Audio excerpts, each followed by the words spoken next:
Hi, my name is Mel. I'm going to explain biological evolution simply. Now, I'm not a biologist, I'm not a scientist. I am computer person. I do IT and cybersecurity.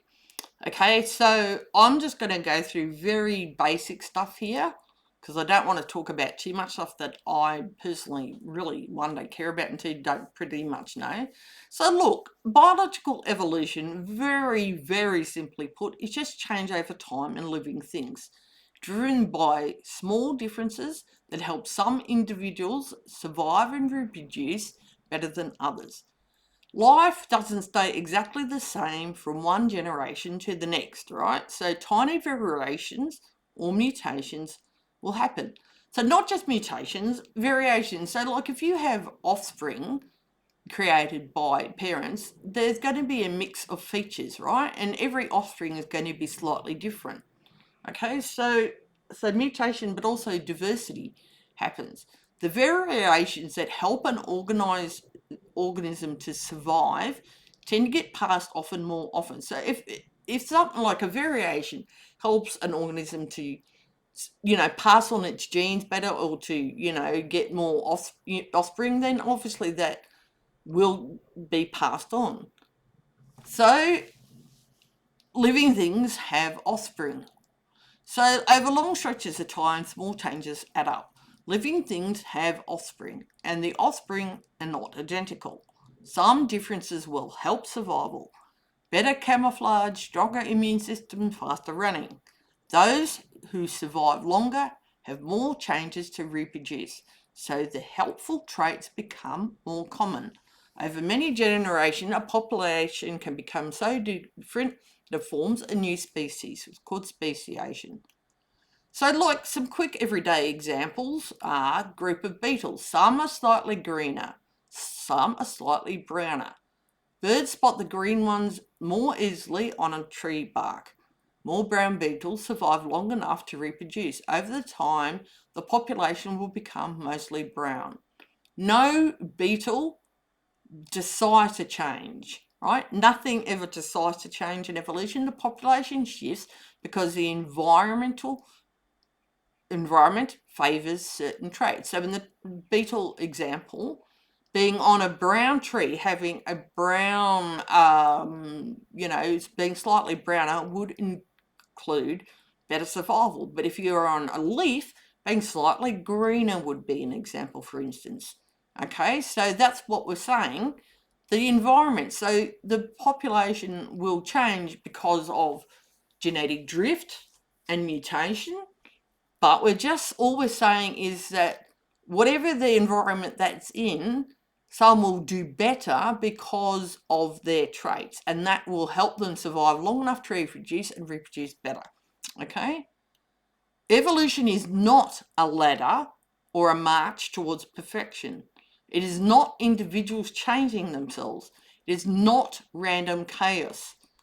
Variation is random, but selection is not. And what's important to say is like adaptation is also evolution. People say, oh, I'm talking about adaptation. Adaptation is evolution, all right? Okay, individuals are born, we've talked about this. So, what some creationists will say who deny biological evolution is a dog will also produce a dog. Yes, it will, but that's what evolution states. Because tiny changes accumulate over thousands of generations, not one.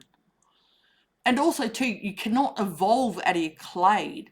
Dogs will stay dogs because they're within a dog family. Their changes in generations are small, and they're still somewhat reproductively compatible. But if you go back far enough in time, dogs, wolves, bears, and even whales and cats share ancestors, and humans too.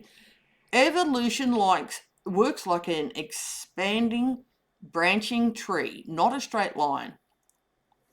And look, this is the thing. So adaptation is evolution, right? We are talking about this. And yes, every life on Earth, all life on Earth is related to every other life on Earth. So each generation will have some differences. Some differences will help survival.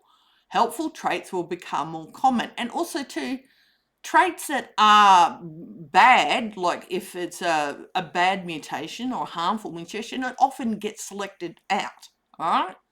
And neutral mutations might stay, will probably stay. So helpful ones and neutral ones will probably stay, and bad ones will get selected out.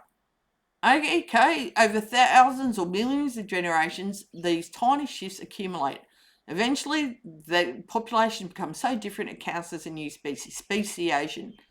No single generation makes an enormous leap. There can be a fairly rapid evolution depending on the environment. So, what a visual way might be to sort of look at it this way is step one looks almost identical to step two. Step two looks almost identical to step three, but step one and step 10,000 look nothing alike. So you will never see a dog giving birth to a non-dog. You will see changes that are small over deep time that become macro changes. So micro changes over deep time become macro changes. So there's no micro evolution or macro evolution.